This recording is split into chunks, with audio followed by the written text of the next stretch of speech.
We're still discussing seed trade in Uganda and asking ourselves questions. Is it that channel for sustainable agricultural practice in the country, or is it that same channel that we should take more cautiousness while addressing it in terms of agricultural development in Uganda? Well, and we're still with Masereka Nelson, who is the executive secretary from the Uganda Seed Trade Association. So Mr. Nelson, before the break, I wanted us to build on the issue of importation.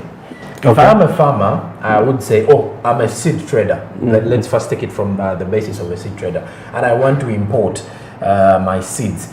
Should I do it on an individual basis, or it's through the associations? No, you may not necessarily come to the association when you're importing. We can only come in where you have challenges, because there are very many challenges on the way. For example, UNBS is a standard and your seed must be subjected, but we have been in negotiations with the government that seed is a living organism.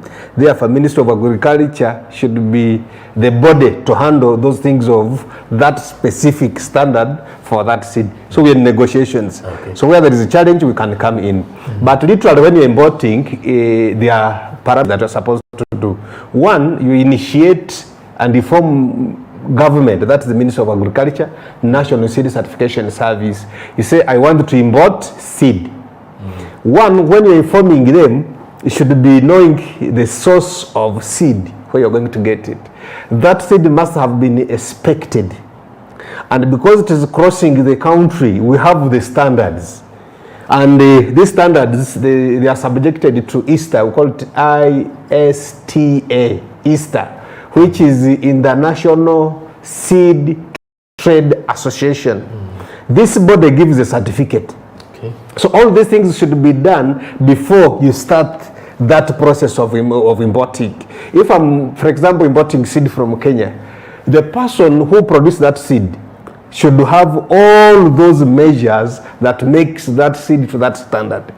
Because these are the documents that will be asked here.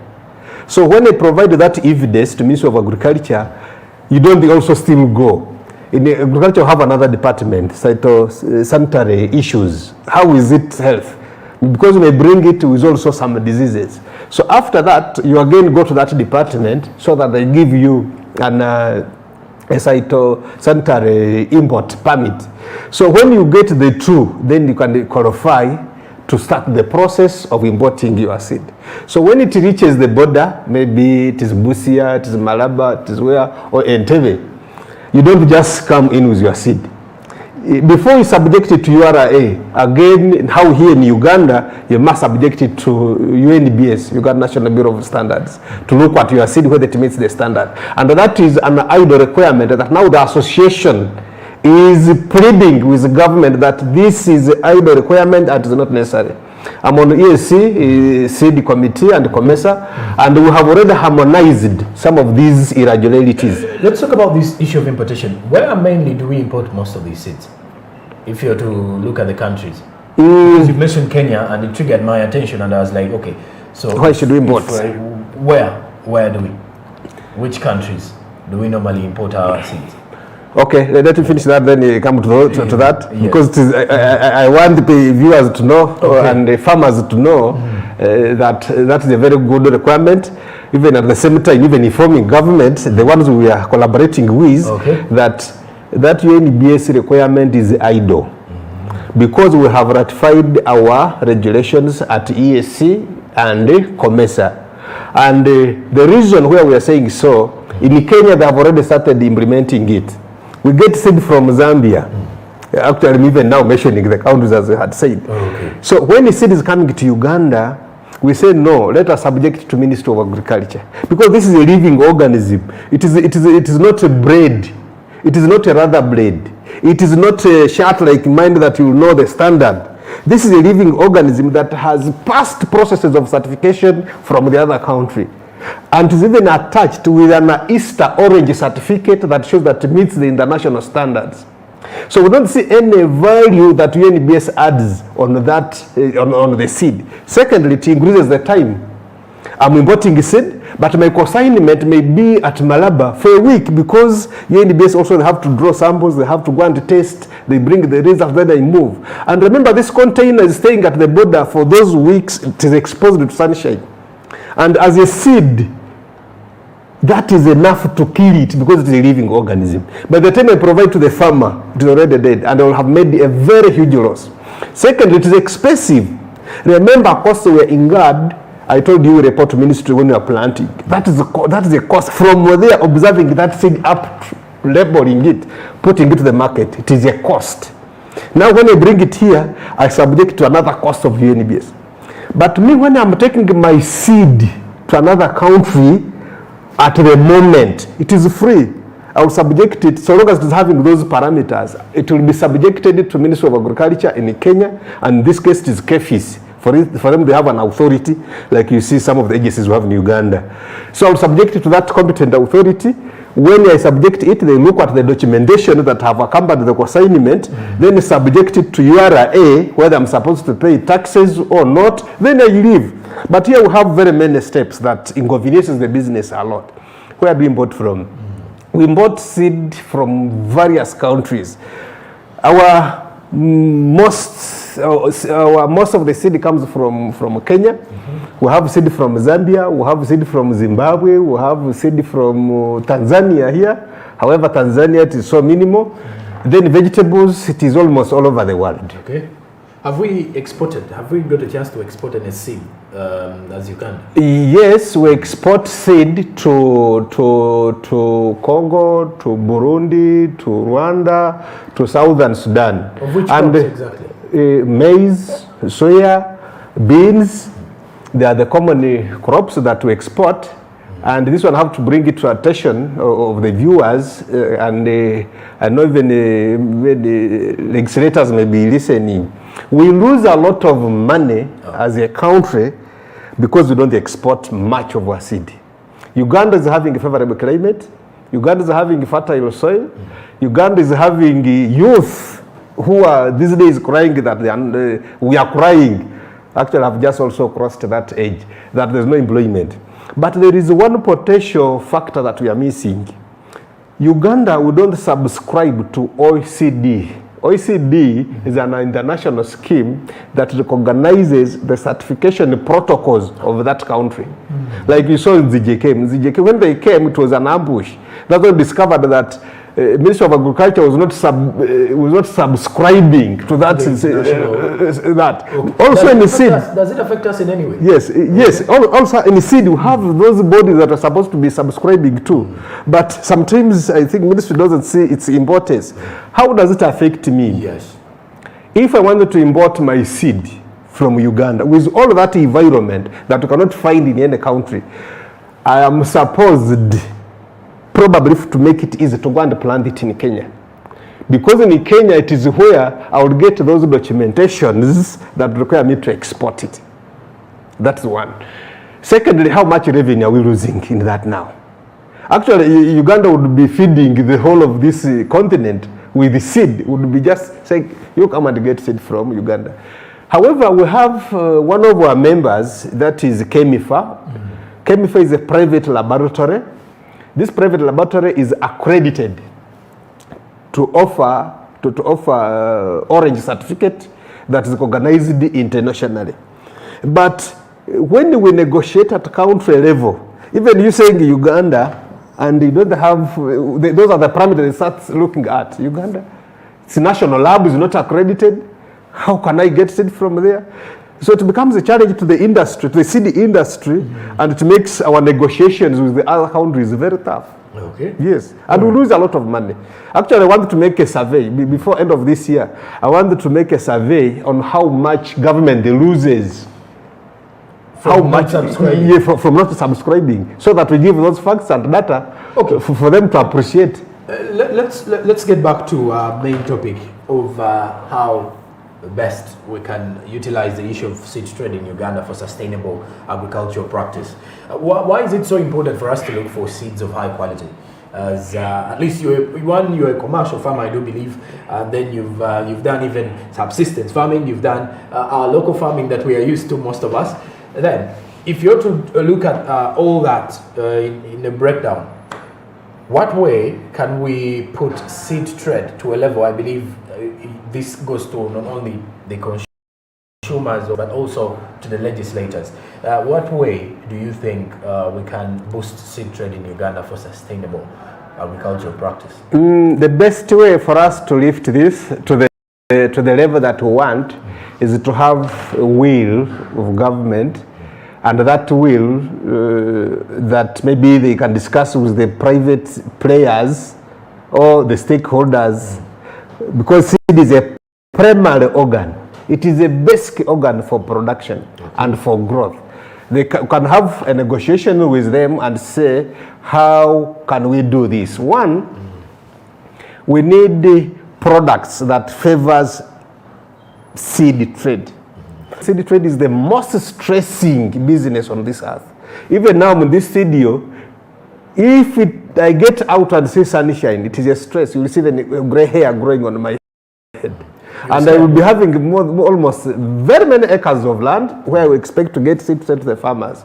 But sometimes we go even to financial institutions, they don't understand our business. We have a challenge of irrigation. Can the government maybe develop a deliberate mode on how do we, there are only 37 companies. Which fields do you have? How can we install irrigation systems in these areas of yours? So that it becomes a specific product for city companies. Irrigation is a very heavy investment. It is a very heavy capital investment that somebody will even recover the money after around 15 years. But is it possible that I can go to maybe UDB bank and say, okay, UDB bank, I trade in seed. This is what I have. Can we negotiate? I have 1,000 acres and make sure that I have land here. Because other countries, that's what they are doing, to have a constant supply of seed on the market. So seed companies are stressed because sometimes we find I am contracted with almost 1,000 farmers that are producing this seed. I have provided them with employment. I have provided these farmers with that capacity. They are registered, they are not these local farmers. I have provided them with capacity building on how to do that. And the infrastructure that city companies have invested in those processing equipments, it is a lot. But how do we make this infrastructure to use? Is government recognizing that this person has employed almost over 1,000 people on this farm? So that we work on a back forth sharing of these costs. It would make us very happy, and actually the business would thrive very well. Then even this market, for example, now like actually after this meeting I want to go and share on how best we can participate in parish development model, so that farming is one of those key aspects. Yeah, it is key aspects, so that it's done better, so that farmers can benefit from the product that has been developed. I would want to know, which is the best advice to the farmers now? The best advice to the farmers is source for, plant it well and at the right time. Okay. We have ways of identifying seed on the market when we're going to buy. And this one I would make an emphasis. When you are buying seed, how do I know that this is the seed I should buy and this is the seed probably that will bring problems? In farming, you realize a problem after investing. You have, and it is a process. If it is a time period for planting, it is for planting. So to discover a problem when you're already in weeding, there's no way how you can mitigate such a problem. But it's good you do it at the beginning. When you're identifying the seed, that maybe I'm now, it needs planning, I shall plant the seed, not food. When you plan, think of going to a shop that sells seed. That's an agro-input shop. Okay. They are scattered.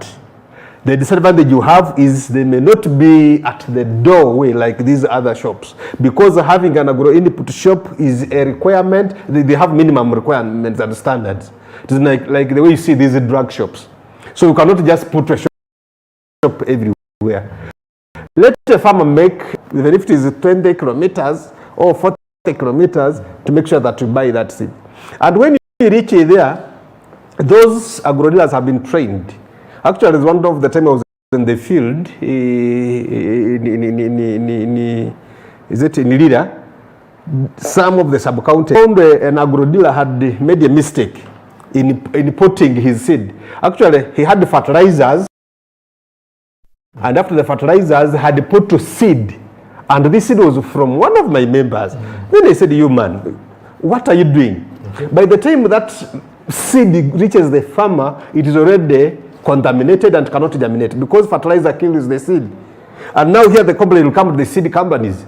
You people, you provided fake seed. I bought a seed from this company, it was not germinating. Okay. When actually the problem was the professionalism of that agro dealer in handling. Then how can a farmer know? Okay. I know I've stepped into a conclusion. That's what I want now to come to. How can a farmer know that this is the rightful seed to buy?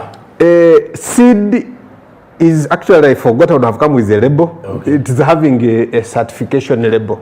From UNBA? From Ministry of Agriculture. Okay. So Ministry of Agriculture, after following all the process of seed up to packing, that's what I call certification process. When I plant, I told you I declare. So from there, it's not my garden almost. Okay. I'm just remaining with operations, weeding, doing this. But from Ministry of Agriculture, they have the mandate now. That's why I said they are referees. Where I have a mistake, they'll say here. For example, after 45 days to 50 days of planting my maize, I should be seeing flowers coming out at that tender stage. And the minister must be observant. They know when I planted, so they know when that flower will come out. Okay. What we eat is the female part of a maize. That cob we eat, and is having hair on the top, which goes, we call them calyx in English. The male part is the other side, that flower. Then the female part is this one here. Oh. So pollen shade, I want now to come to that. Pollen shade to the hair. And at that process, Ministry of Agriculture, they have advisory services they always give us. There's a training. At this stage, seed company should have done ABCD. Okay. If I don't do it, then my field shouldn't be subjected to the farmers as seed. Okay. But at the final stage, following all those processes, sampling, testing for germination, is it at maize, it must be above 90%. Okay. Then they'll say this seed can germinate, and they'll put there a label. And we encourage farmers, a packet without a label, they shouldn't even buy. Okay. Mr. Nelson, now we're running out of time. I'm giving you 2 minutes for your final remarks. I do believe this conversation is still ongoing. I want to say, and I want to believe, I will have to get you back again here to give us more of this particular issue to do with seed trade in the country. But in your final remarks, what are those parting points that you have for the viewers out there? Thank you very much, Smart TV, for this invitation. I'm actually very happy. Okay. Then I also thank the viewers at this moment who have taken their time to listen, to observe us, what is happening. The major advice I would give to the viewers is look for the right seed from the right source and manage it rightly. That is what would make me happy. All right. And that is Mr. Nelson from the Uganda Seed Trade Association. And definitely we've been discussing the issue of seed trade in the country and how we can actually look at it as a channel for sustainable agricultural development in Uganda. And surely we shall have him next time. He's the Executive Secretary at the Uganda Seed Trade Association, and we shall have him next time to at least build more on this conversation to do with seed trade in the country. Well, before we actually head into a break, let's first head into this particular local report. As the Uganda Retirement Benefits Regulatory Authority, UBRA, has seen the sector grow to 19 million shillings after 10 years. So this has significantly improved for the last 10 years since its existence, and the sector has grown to 19 trillion Ugandan shillings, according to the CEO Martin Nsubuga, who addressed the media while launching their celebrations for turning 10 years. And this is a sector, or this is actually an institution that also caters more of the retirement benefits of most of the people or the working Ugandans. Take a look at the report. Over the past 10 years, the authority has also seen great improvement in the sector. Prudent investments. The CEO of UBRA, Martin Nsubuga, has revealed